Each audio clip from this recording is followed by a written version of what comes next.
Mi tema para esta noche es el Mesías sumiso. Glenn Chambers fue un chico que escuchó el llamado de Dios para su vida. Aquí en Norteamérica sintió que Dios le hablaba para que se dedique a su servicio. Y para hacer la historia corta, sintió que Dios le indicaba que tenía que ir a servirle a Ecuador, allí en un gran ministerio radial que se llama La Voz de los Andes. En el año 47 tomó un avión, fue hasta Miami y ahí tenía que abordar el avión que le llevaría a Ecuador. Como tenía varias horas hasta la conexión del próximo vuelo, decidió hacerle una notita a su madre antes de partir rumbo a Sudamérica. Y buscó dónde escribir y no tenía cómo. Y encontró un periódico y vio un aviso muy grande que tenía una sola palabra en el medio con un signo de interrogación. Y entonces, como tenía todo el espacio en blanco, recortó el aviso con esa sola palabra y le escribió una nota a su madre expresándole todo el amor que sentía por ella. La puso en el correo y subió al avión. Tristemente, el avión nunca llegó a Ecuador. Esa noche, contra la montaña El Tablazo en Colombia, en medio de la oscuridad de la noche hubo un fogonazo que iluminó la noche por unos segundos y la oscuridad volvió a reinar. ¿Cuál no sería la sorpresa de la madre de este chico, que lo llaman para darle la noticia que el avión se estrelló y no hay sobrevivientes, y al día siguiente recibe esta carta, escrita por su hijo, donde le expresaba todo su amor? Pero allí estaba esa palabra misteriosa del aviso. ¿Qué era esa palabra? ¿Cuál era esa palabra? La palabra era con dos signos de interrogación. ¿Por qué?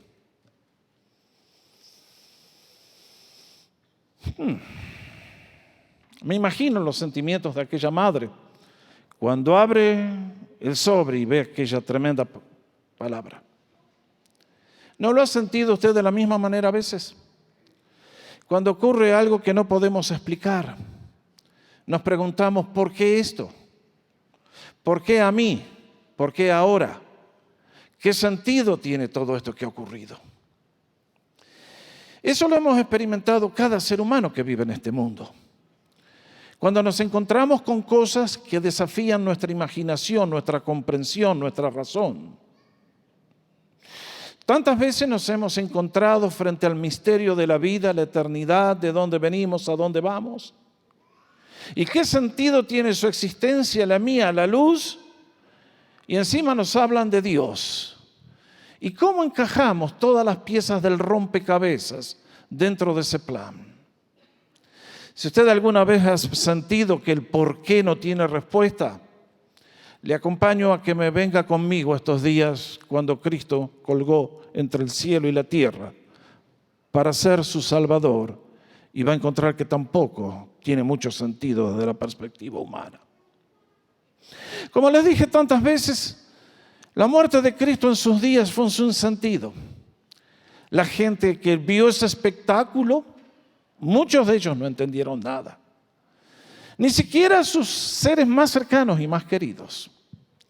Pero ustedes y yo encontramos que en ese día trascendental, cuando la raza humana no le comprendió ni le agradeció, el Dios infinito y eterno estaba haciendo algo de valor incalculable y fue el día central en nuestra historia.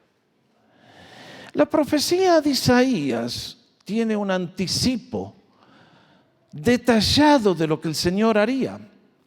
Y les muestra a ustedes y a mí el valor que tiene la palabra de Dios. Que ante los porqués de la vida, solamente la Biblia es la que pasa el test de las pruebas y los cuestionamientos que los seres humanos tenemos. Es por eso que confío que este estudio de la profecía de Isaías le fortalezca la fe y lo lleve a una relación más cercana con Cristo Jesús y nos lleve a apreciarle más y a servirle con mejor dedicación, con más excelencia. Cuando ustedes y yo nos acercamos a esta profecía ya se las expliqué. Son varias estrofas. La estrofa que nos ocupa esta noche tiene 3 movimientos. Si usted nota, el versículo 7 pone el énfasis en lo que ocurrió antes de la ejecución. El versículo 8 nos cuenta algunas de las cosas que pasaron en la ejecución. Y el versículo 9 nos habla del entierro, de lo que pasó después de la cruz. Déjenme, por lo tanto, aprovechar esta noche que estamos aquí como hijos de Dios a explicarles un poquitito de la riqueza que contiene esta estrofa. Vean lo que nos dice el versículo 7. Angustiado él y afligido, no abrió su boca. Como cordero fue llevado al matadero y como oveja delante de sus trasquiladores, enmudeció y no abrió su boca. Cuando ustedes y yo leímos hace un ratito el relato de Mateo, de lo que pasó ese día en el Monte Calvario, ustedes notaron, si prestaron atención, que ni Mateo, ni Lucas, ni Marcos, ni Juan da detalles de los sentimientos del Señor cuando estuvo en la cruz. Ustedes y yo tenemos que ir hacia atrás al Salmo 22 y a esta profecía de Isaías que nos da unas pequeñas ventanas de lo que el Señor sintió en esas horas trascendentales. A lo largo de los siglos, muchas veces pensando que el Señor era Dios, parece que los seres humanos desarrollamos la idea que el Señor no era humano y que en la cruz Él no sintió nada. Bueno, nada puede estar más lejos de la verdad que eso. El Señor no era ni de plástico, ni de mármol, ni de acero. Era un ser humano de carne y hueso como tú. Y lo que vivió, lo vivió en su plenitud. Y lo que me llama la atención de este versículo es que 2 veces el profeta nos dice, enmudeció, no abrió su boca. Bueno, esta frase tiene mucha importancia para usted y para mí.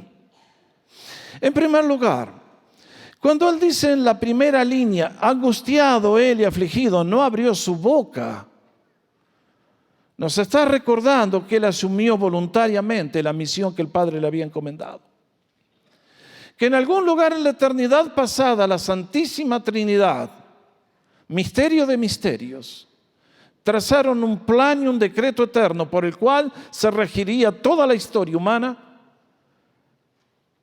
Y el plan que ellos harían le costaría a ellos mismos el precio más elevado. Yo encuentro que el Señor Jesucristo en Juan capítulo 10 dijo, por eso me ama el Padre, porque yo pongo mi vida para volverla a tomar. Nadie me la quita, sino que yo de mí mismo la pongo. Tengo poder para ponerla y tengo poder para volverla a tomar. Sí, al Señor nadie lo arrastró a la cruz. Él fue voluntariamente, nació para morir. Vaya contradicción. Y agregando acerca de estos sentimientos profundos, dijo, el día antes de que comenzara toda esta tragedia, ahora está turbada mi alma. ¿Y qué diré? Padre, sálvame de esta hora. Mas para esto he llegado a esta hora. Mis hermanos, ¿qué sintió el Señor cuando dijo, ahora está turbada mi alma? ¿Qué sintió el Señor cuando en la agonía de Getsemaní dijo, mi alma está triste, está muy triste hasta la muerte? Angustiado y él afligido. Mis hermanos, yo veo muchas veces en los cristianos lágrimas por el dolor ajeno, lágrimas porque me salió mal el negocio, lágrimas. Raras veces veo lágrimas por el Señor Jesucristo. Nuestros sentimientos son duros, no comprendemos lo que Él sufrió. Estamos muy rápidos a recibir bendiciones, pero dudo que muchos aprecien lo que el Señor sufrió por ti y por mí, para darnos salvación. Se los he dicho tantas veces. Si un predicador viene y ofrece sanidad y ofrece rápido, todos vienen al frente. Pero cuando se trata de Jesús y la cruz, guárdese el tema para usted, pastor, a mí no me interesa. Pero acá nos dice que el Señor, para salvarte a ti y a mí, tuvo que agonizar y tuvo que sufrir. Y fueron sentimientos tremendamente dolorosos. Ahora, marque bien. En esta frase el Señor nos enfatiza que asumió esa responsabilidad voluntariamente. Pero en lo que sigue a continuación, y como oveja delante de sus trasquiladores enmudeció y no abrió su boca, ahora la cosa cambia. Ahora está frente a aquellos que le juzgaron. Note bien.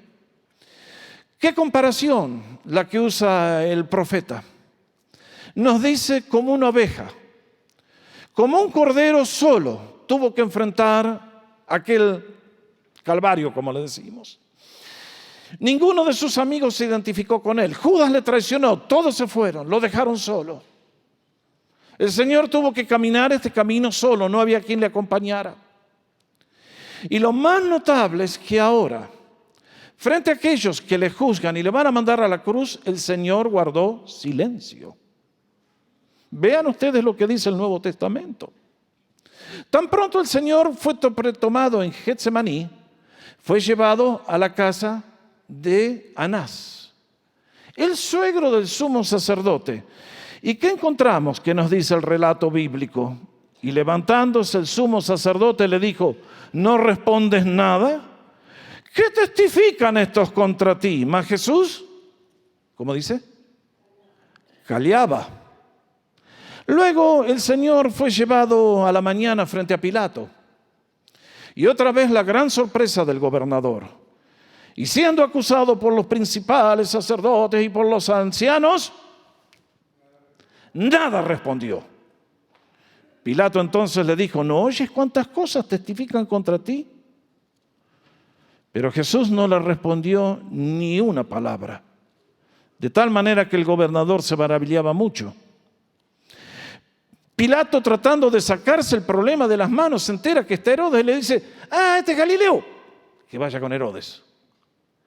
Y Herodes, leemos el relato en Mateo 27, en Lucas, perdón. Herodes dijo: bueno, ahora tengo la gran oportunidad de conocer a Jesús y que me haga un milagrito. Herodes, viendo a Jesús, nos dice Lucas, se alegró mucho, porque hacía tiempo que deseaba verle, porque había oído muchas cosas acerca de él y esperaba verle hacer alguna señal. Esto es un milagro. Y le hacía muchas preguntas, pero él nada le respondió. Ahora, mis hermanos, marquen este silencio. El otro silencio frente a todo lo que venía el Señor, guardó silencio, jamás se quejó. Yo leo el Antiguo Testamento y leo que David, lean los Salmos, se quejaba de la gente que lo maldecía y lo perseguía. Leo a Jeremías, se quejaba, Jesús nunca se quejó. Pero ahora este silencio no es el de la sumisión. Este silencio a mí me mete miedo y espero que a usted también. Porque este es el silencio que a mí me pone la piel de gallina, mi hermano. Porque el Señor está pasando juicio sobre un grupo de personas que tuvo la oportunidad de conocer la verdad e hicieron la decisión maldita de repudiarle y decir: no eres hijo de Dios.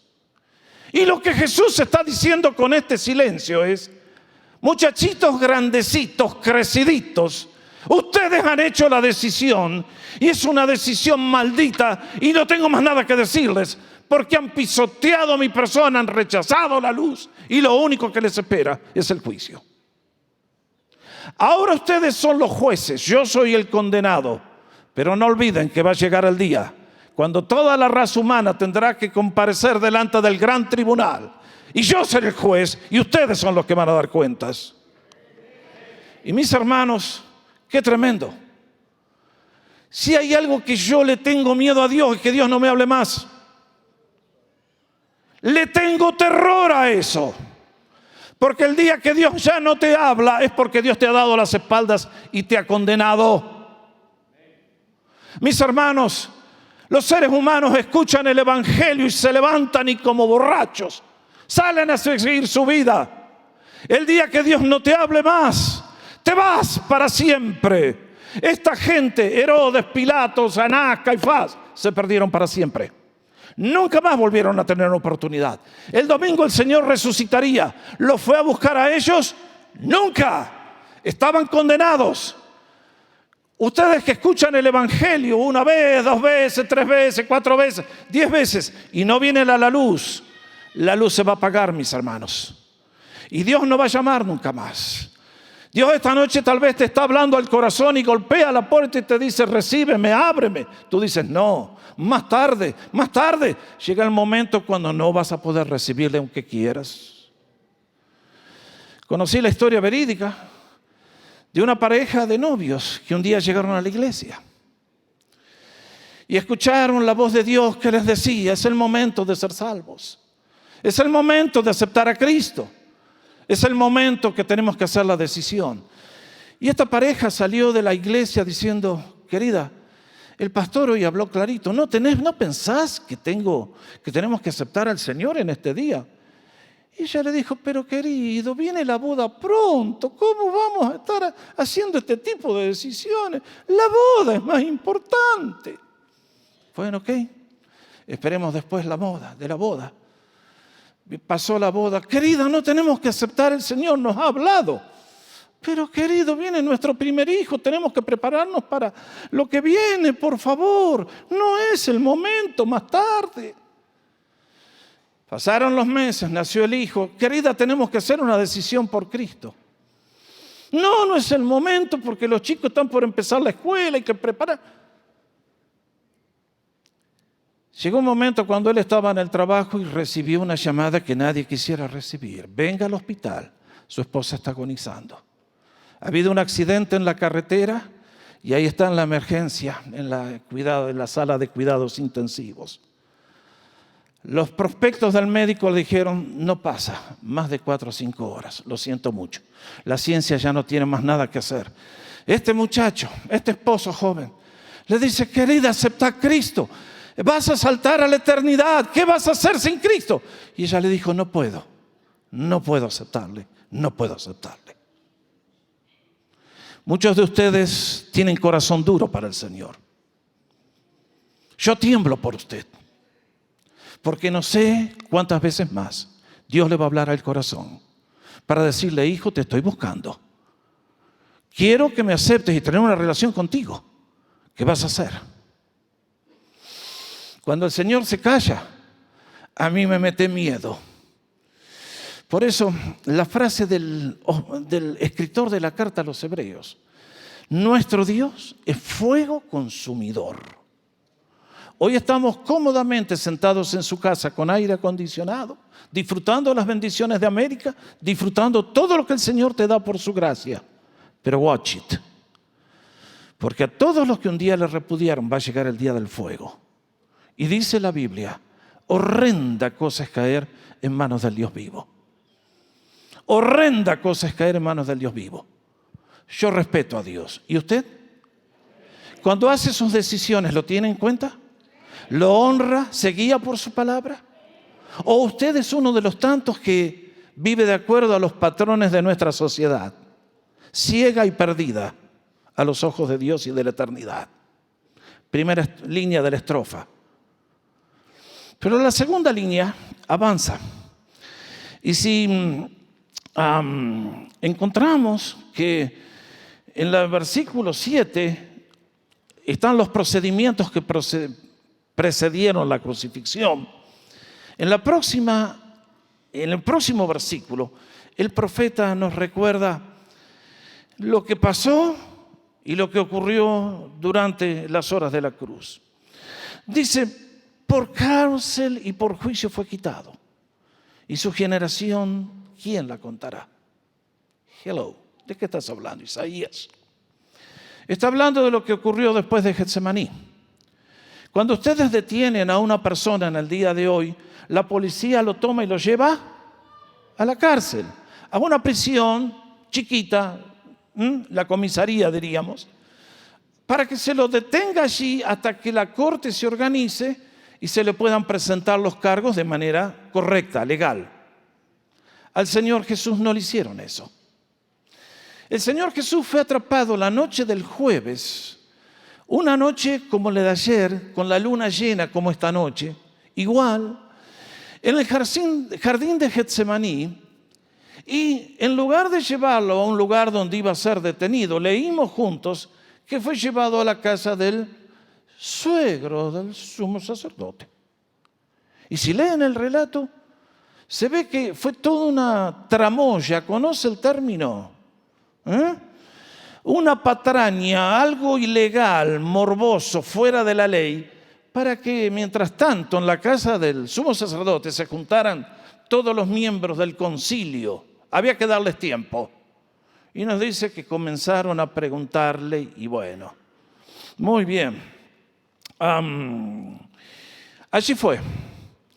Entonces, leemos en Juan, la compañía de soldados le llevaron primeramente a Anás, porque era suegro de Caifás, el sumo sacerdote. De ahí lo envolvieron y lo mandan a casa de Caifás. Juan 18. Anás entonces le envió atado a Caifás, el sumo sacerdote. Allí comienza el juicio eclesiástico, religioso. Pero como ellos no podían darle muerte, lo tenían que llevar al gobernador romano. ¿Y qué leemos? Llevaron a Jesús de casa de Caifás al pretorio. Era de mañana. Y luego, como ya dije hace un instante, Pilato, tratando de sacarse el problema de encima, escucha que Herodes está en Jerusalén, le dice que lo trate Herodes.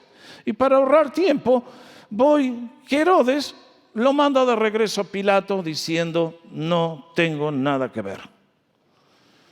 Mis hermanos, aquí tenemos ustedes lo que es la justicia humana. Si hay algo que yo no le deseo a nadie, es que tenga que caer en manos de la justicia. Porque la justicia la llevan los seres humanos. Y los seres humanos estamos llenos de errores. Nosotros pensamos, el que preside sobre el tribunal es un juez. Bueno, mire, es uno igual que usted y que yo. La justicia humana, demos gracias cuando Dios en su misericordia nos salva de tantas injusticias. Ahora, lo que ustedes y yo encontramos acá fue exactamente eso. Por cárcel y por juicio fue quitado. Al Señor no se lo detuvo, como se tendría que haber hecho. Directamente lo llevaron a juicio. Y fue un juicio que fue una broma, una parodia, un chiste de mal gusto. Terrible. Y luego la próxima frase que viene dice, y su generación, ¿quién la contará? Porque fue cortado de la tierra de los vivientes. Aquí hay algo que a ustedes y a mí haríamos bien en prestar atención.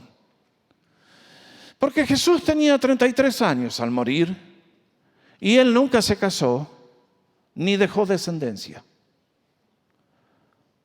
Siendo Dios, él no podía entrar en eso. Ahora, ustedes saben que los seres humanos, ciegos espiritualmente, perdidos, son capaces de decir la estupidez, imbecilidad, disculpen que use estas palabras, porque son feas y no me gusta usarlas en el púlpito, pero de vez en cuando hay que recordarle al ser humano lo perdido que está. ¿Cuántos de ustedes conocen estas 3 obras que están allí en la pantalla? La primera posiblemente solamente algunos como yo que tenemos los pelos teñidos de blanco así, ¿ven? En la década del 70 apareció ese Erich von Däniken. Se hizo multimillonario escribiendo una novelita llamada Los carros de los dioses. Y el mundo fluyó a los cines y compró la novela y se hizo multimillonario, diciendo la raza humana viene de los platos voladores. Si van a Nazca, en Perú, van a ver las líneas de aterrizaje para los platos voladores. Y la gente compró. Porque la gente está dispuesta a creer la imbecilidad más grande que puede haber, pero nunca iba a investigar la Biblia, que habla de la salvación que usted necesita. La próxima fue, no sé cuántos la pudieron haber leído, espero que usted no gaste ni la plata ni el tiempo leyendo esta basura. Jesús murió y vivió en Cachemira, vivió y murió en Cachemira. Otro cráneo, otro vivo, otro inteligente que se hizo multimillonario diciendo, sí, Jesús se bajó de la cruz y con los clavos traspasándolo, caminó hasta Cachemira y ahí con María Magdalena hicieron sus cositas y dale que va. Y la última que salió Dan Brown, el Código Da Vinci, que estoy seguro que alguno de ustedes de acá lo tiene que haber visto. Y hubo gente que salió a decir, el Código Da Vinci hace temblar la fe cristiana. ¿What? ¿What? El reino de los cielos va a temblar por el Código Da Vinci. Porque el Señor otra vez hizo una novela y otra vez Jesús con María Magdalena hicieron sus cositas. Mis hermanos, terrible cosa es caer en las manos del Dios vivo. Yo no le tengo ni 5 de envidia a estos caballeros que se atrevieron a escribir estas blasfemias. Jesús vivió y murió solo. ¿Por qué? Porque el libro de los Hebreos nos da la respuesta. Vean lo que dice. Porque convenía aquel por cuya causa son todas las cosas, y por quien todas las cosas subsisten, que habiendo de llevar muchos hijos a la gloria. ¿Le da un aplauso al Señor? Porque el Señor no tuvo hijos biológicos. Él era Dios. Sabía muy bien dónde estaba la línea demarcatoria. Y nunca tuvo relaciones con aquella mujer de la cual sacó 7 demonios. No, Jesús no tuvo hijos biológicos. Porque si tenía hijos biológicos nos perdíamos nosotros. Es por eso que Él tiene billones de hijos espirituales que ha redimido con la sangre del Calvario. Bendito sea el nombre de Jesús. Y entonces llegamos a la última estrofa. Porque increíblemente el siervo del Señor va a ser enterrado. Y ustedes leímos juntos lo que pasó. La estrofa nos dice, y se dispuso con los impíos su sepultura. Y corrijan el texto donde dice, los ricos, ponga el rico. Ese es el sentido del lenguaje hebreo. Marque esto. Esto es una profecía notable. ¿Por qué?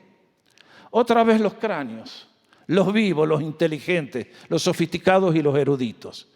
Muchos salieron a decir que Jesús actuó lo que hizo.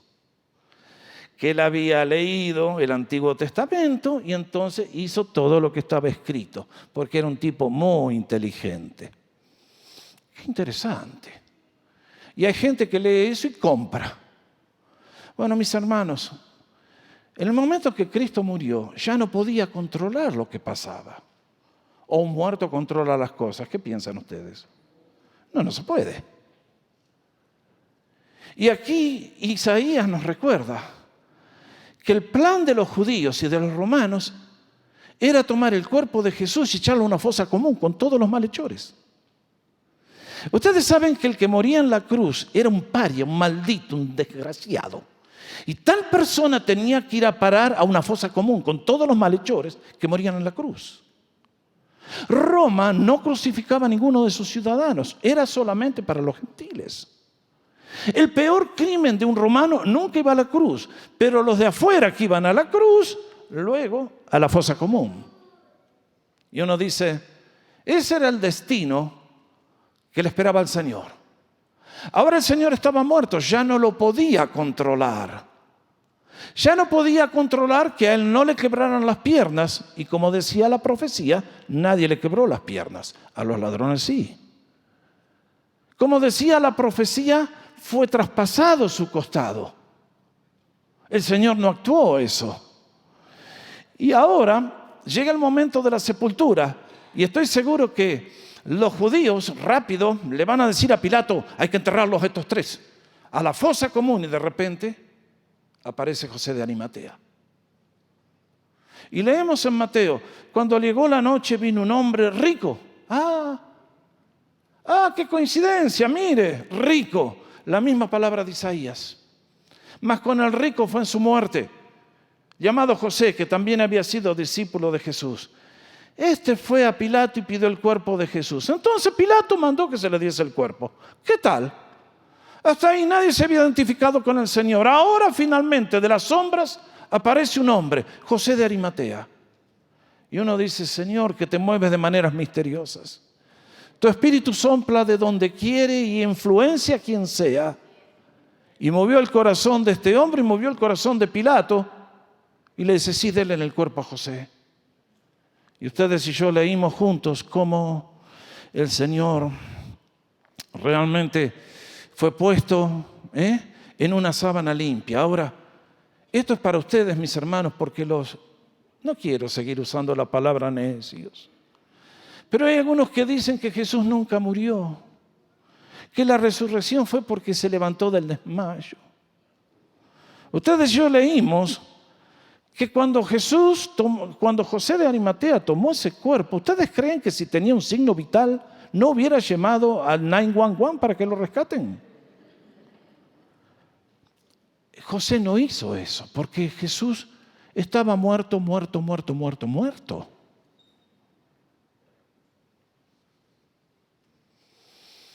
Entonces lo envolvió en la sábana y allá lo mandó al sepulcro. Ahora, aquí para la ejecución del Señor. En la próxima frase nos va a decir algo que es muy interesante. Es la última frase de la estrofa. Dice, aunque nunca hizo maldad, ni hubo engaño en su boca. Con todo, siguió. Marque esa frase. Jesús no fue llevado a la cárcel, tuvo un juicio burlesco, fue una injusticia. Y uno dice, Señor, ¿nadie se dio cuenta de la barbaridad que estaban haciendo? Sí, hubo varios. El primer caso, Judas. Judas le entregó, pero después se dio cuenta y que dijo, yo he pecado. Mateo 27:4, entregando sangre inocente. Judas, ¿qué dices de Jesús? ¿Era culpable, merecía ir a la cruz? No, era inocente. ¿Qué dijeron Pilato y Herodes? Vayan a ustedes, Lucas 23.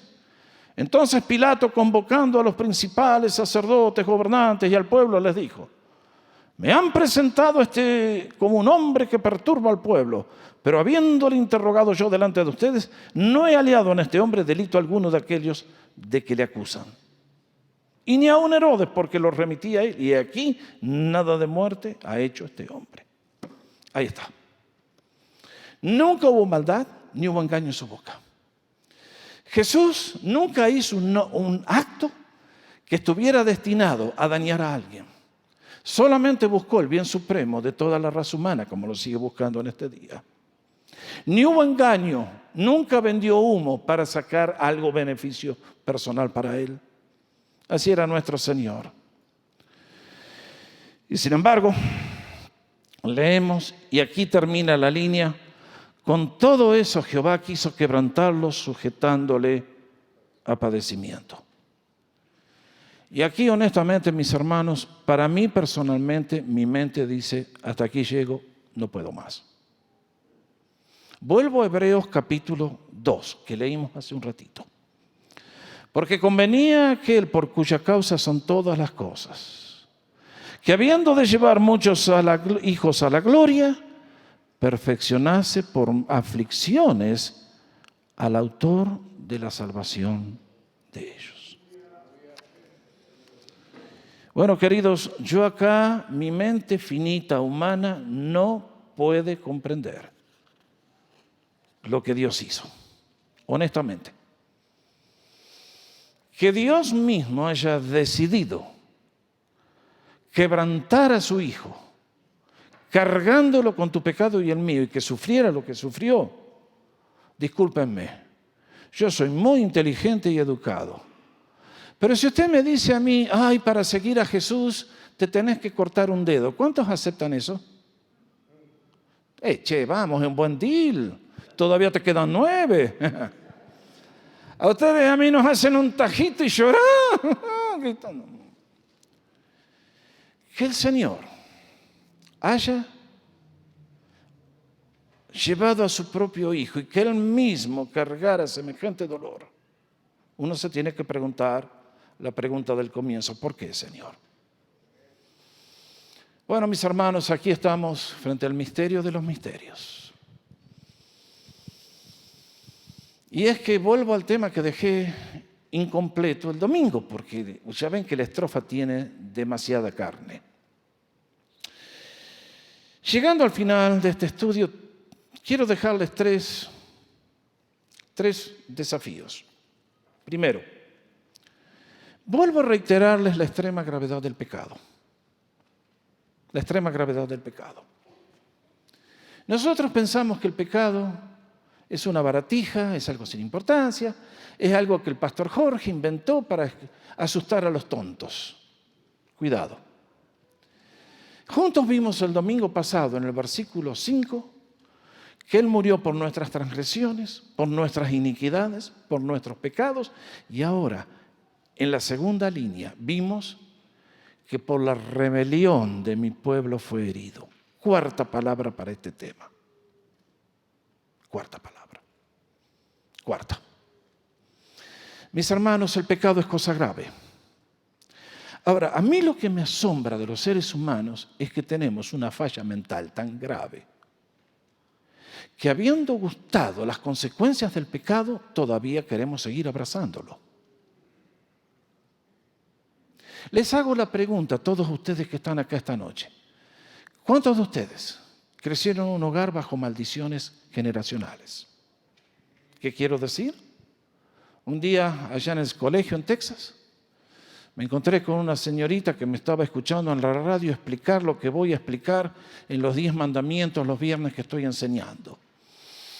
Que hay gente que hace maldiciones y pasan de padre a hijo, a nieto, a bisnietos, y hay gente que pone maldiciones hasta 10 generaciones. ¿Qué quiero decir con maldiciones generacionales? Que conocí una familia, por ejemplo, que el abuelo se ahorcó, el hijo se ahorcó, el nieto se ahorcó, el bisnieto se ahorcaron. 4 generaciones. Todos murieron colgándose. Esta chica me buscó, me dice, profe, ¿usted cree que mi familia está bajo una maldición generacional? Todas mis primas son prostitutas. Todos mis primos están en la prisión por delincuentes. Digo, más vale que tenés una maldición generacional. Es impresionante. Conozco personas que un día decían, pastor, ore por mi padre que está siendo infiel a mi madre. Y cuando tuvieron la oportunidad, ellos hicieron lo mismo, le pasaron la maldición a los hijos. Sí, el pecado, mi hermano, es el que te embroma a ti, te perjudica y te destruye. Tú naciste en un hogar con un padre abusivo y ahora repites el ciclo de la maldición. Naciste en un hogar donde tu padre te abandonó y repites la maldición. Un día estaba en la radio era el Día de la Madre, y empecé a contar de lo que es el perfil de una madre excelente, y el que me hacía la entrevista se le puso la cara y noté que se ponía mal, cada vez peor. Y al final del programa me dice, Jorge, lo que describías es exactamente lo que me pasó a mí. Mi madre me abandonó para dedicarse a los placeres. ¡Qué vivo que es el pecado! Yo se la voy a hacer a los otros y no voy a pagar la consecuencia, y yo se la voy a hacer y nadie me la va a hacer a mí. ¡Qué tonto que eres! Discúlpame. No, mis hermanos, el pecado no paga nunca, no paga en esta vida, no paga en la eternidad.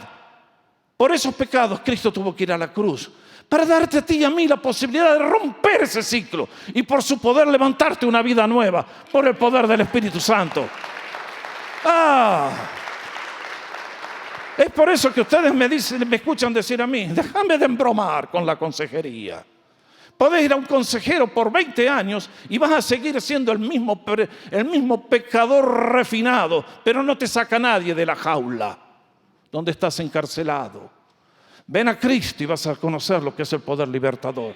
Él murió en la cruz para librarnos del poder y de las consecuencias del pecado. ¿Estás buscando una nueva vida? Ven a la cruz de Cristo, ven a Cristo, pídele su ayuda, suplícale, ruégale y tendrá de ti misericordia, porque es un Salvador bondadoso. Segundo, nuestra necesidad de perseverar en las dificultades y el sufrimiento. Dice el escritor de los Hebreos, por tanto nosotros también, teniendo derredor nuestro tan grande nube de testigos, despojémonos de todo peso y del pecado que nos asedia. Otra vez, y corramos con perseverancia la carrera que tenemos por delante. Puesto los ojos en Jesús, el autor y consumador de la fe, el cual, por el gozo puesto delante de él, sufrió la cruz, menospreciando la vergüenza, y se sentó a la diestra del trono de Dios. Mis hermanos, la medida de nuestro amor por el Señor es la medida de cuánto estamos dispuestos a sufrir por Él. Hay gente que cuando se le pone el viento en contra, que le caen las dificultades, dice, si seguir a Jesús significa esto. Chao, Jesús. Mis hermanos, Cristo tuvo que sufrir para poder darte vida eterna a ti y a mí. Salvación gratis para mí, muy costosa para Él. Dice Pedro en su primera epístola, capítulo 2, Él les dejó ejemplo para que sigan sus pisadas. Y acá nos dice, no corran la carrera cristiana mirando a las circunstancias, mirando a los hermanos, mirando a quien sea. Corramos con la mirada puesta en Jesús, el autor y consumador de la fe. Y vamos a notar que con su poder va a venir en nuestro auxilio y nos dará las fuerzas para levantarnos. ¿Ustedes vieron? ¿Es posible que un avión vuele? No, la fuerza de la gravedad aplasta todo, pero hay un poder más grande que lo hace despegar. Mientras no sea un Boeing. Ese eres tú por la gracia de Dios. Alguien a quien Jesús viene y nos levanta con su poder infinito. Pero cuando vienen las pruebas, demos gracias, porque el Señor está con nosotros y nos está purificando para una obra más exitosa más adelante. Dale gracias al Señor por tus pruebas. Y tercero, nuestra necesidad de proclamar al Señor crucificado. Dice Pablo, escribiéndole a los creyentes en suelo de Grecia, en Corinto, así que hermanos, cuando fui a ustedes para anunciarles el testimonio de Dios, no fui con excelencia de palabras o de sabiduría, pues me propuse no saber entre vosotros otra cosa, sino a Jesucristo y a este, todos juntos, crucificado. ¿Lo va a marcar? Mis hermanos, para el apóstol, en esta ciudad, que era una de las cunas de la filosofía, la de los hombres inteligentes que especulan y escriben y dialogan, y donde estaban los judíos que dicen, a ver, milagro, milagro, milagro, milagro, dame milagro, milagrito. Nos dice que el apóstol fue con un solo mensaje, predicar a Cristo crucificado. ¿Por qué? Porque, mis hermanos, en el día de hoy Satanás, el gran vendehumo que infiltra iglesias y seminarios y tantas cosas, les decía el domingo que más del 50% de las iglesias aquí en Norteamérica son vendehumos. Y no hablemos de la religión popular en nuestro continente. Porque, mis amados, lo que están predicando es un mensaje falso. Es un mensaje sin cruz. Es un mensaje que dice, ven a Jesús, Él te ofrece todo. Te ofrece esto y lo otro, y lo otro, y lo otro, y lo otro, y lo otro. Y mis hermanos, nuestro Dios es misericordioso y nos va a dar mucho más que los vendehumos nos ofrecen. Porque Él es puro amor. Pero Él te dice, ¿me amas a mí? ¿Me amas a mí? ¿Estás dispuesto a morir por mí? El Señor le dijo a aquella multitud que le seguía un día, si alguno quiere venir en pos de mí, tome su cruz y sígame cada día. ¡Ah, qué desafío, Señor! Tome su cruz. Si ustedes y yo somos llamados a tomar la cruz de Cristo. Ser cristiano tiene un precio. Y muchos se achican y pegan la vuelta y se pierden para siempre.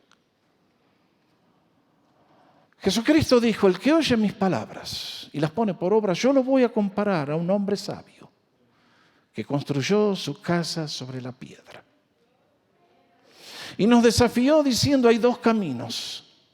Hay uno ancho que cuesta abajo, te vas a la perdición. Hay uno que lleva la vida eterna y son pocos.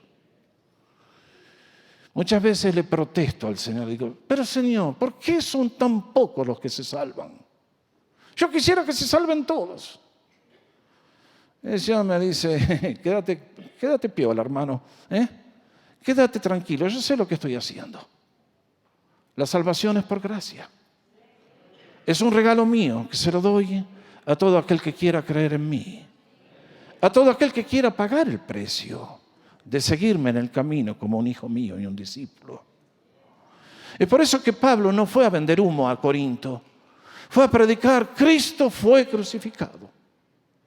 Y cuando tú y yo abrazamos la cruz y abrazamos al Señor y le declaramos nuestro amor, que se ataje el diablo, porque el poder del Espíritu va a venir con gran fuerza y va a hacer cosas maravillosas. Tú y yo necesitamos la cruz. Tú y yo no necesitamos más bendiciones. Tenemos que volver a aquel que fue el Salvador y el obispo de nuestras almas, como dice Pedro. Es por eso que concluyo con las palabras del apóstol Pablo. Porque ante esta obra gigantesca de Cristo, alguien me va a decir: ¿qué es lo mejor que puedo hacer por el Señor? Salí a predicarlo. Por eso Pablo decía: porque no me avergüenzo del Evangelio. ¿Por qué?